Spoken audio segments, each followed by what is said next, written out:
Kabul airport पर लगातार हमले किए जा रहे हैं, लेकिन अमेरिका ने वहां पर अपना डिफेंस सिस्टम तैनात किया हुआ है ताकि किसी भी अनहोनी से बचा जा सके। नाजरीन ग्रामी, भारी बमबारी की जा रही है, रॉकेट दागे जा रहे हैं काबुल एयरपोर्ट के ऊपर, और काबुल एयरपोर्ट को बचाने के लिए अमेरिका ने अपने थार्ड और पैट्रियट मिसाइल सिस्टम दोनों ही लगाए हुए हैं। आपको ये बता दें कि 31 अगस्त आखिरी दिन है जब अमेरिका ने अपना आखिरी फौजी यहाँ से निकाल कर लेकर जाना है। इसके अलावा आपको ये बता दें कि लगातार अमेरिका को परेशानी बन रही है, क्योंकि जो पिछली जुमेरात को अटैक हुआ था जिसके नतीजे में 170 के करीब लोग जाँ बहक हुए थे वो काबुल एयरपोर्ट के ऊपर, जिसमें 13 अमेरिका के फौजी भी मौजूद थे। उन फौजियों की डेड बॉडी जो है वो अमेरिका के अंदर पहुंची है। सदर बाइडन मौजूद थे उनके बेस के ऊपर और वो फौजियों को सलाम पेश करते रहे, साथ चीखते चिल्लाते रहे और हंगामी इजलास भी करते रहे। तो इससे आपको ये बता दें कि बाइडन को बहुत ज्यादा खतरा लग गया है कि उसके फौजी आखिरी दिन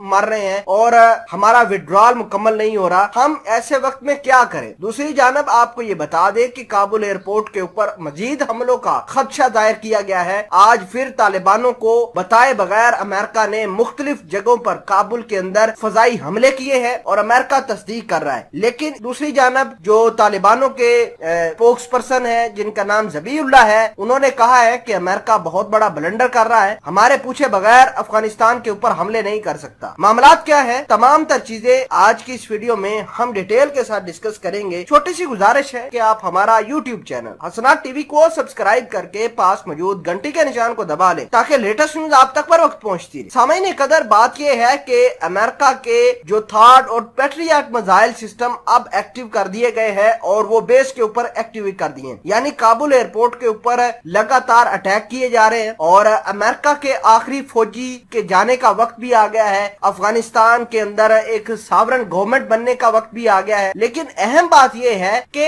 अफगानिस्तान के जो लोग हैं वो तालिबानों से बहुत डरे हैं, बहुत उनसे खफा है, और जिसकी वजह से वो अब अफगानिस्तान को छोड़कर ईरान की तरफ जा रहे हैं, पहाड़ों को क्रॉस करके जा रहे हैं और बहुत सारे लोग वहीं पर ही मारे जा रहे हैं। आपको ये बता दें कि पाकिस्तान ने अपनी जो बॉर्डर मैनेजमेंट की है वो पाकिस्तान का एक बहुत बड़ा कारनामा है, पाकिस्तान की सिक्योरिटी फोर्सेस का बहुत बड़ा कारनामा है। अगर ये फेंस ना लगाई होती हमने अफगानिस्तान के बॉर्डर के ऊपर तो यकीन करें 7 से 8-10 लाख अफगानिस्तान के जो लोग हैं वो पाकिस्तान भी अंदर आ जाते। पहले ही हमने 30 से 40 लाख अफगानियों को पनाह देकर बैठे हुए हैं। फिलहाल के लिए आपको ये बता दे कि अमेरिका ने अपने थार्ड पैट्रियट मिसाइल सिस्टम जो है वो काबुल के एयरपोर्ट पर रखे हैं ताकि उनका जो इवैक्यूएशन मिशन है वो ना रुके। अगर वो रुक गया तो अमेरिका फंस जाएगा, तालिबान भी अमेरिका पर हमले करेगा। एक तरफ तो आईएस खुरासान अटैक कर ही रहा है, लेकिन फिर तालिबान भी अमेरिका के ऊपर अटैक करेंगे क्योंकि तालिबान वादे के पक्के हैं। तालिबानों ने कहा है कि 31 अगस्त के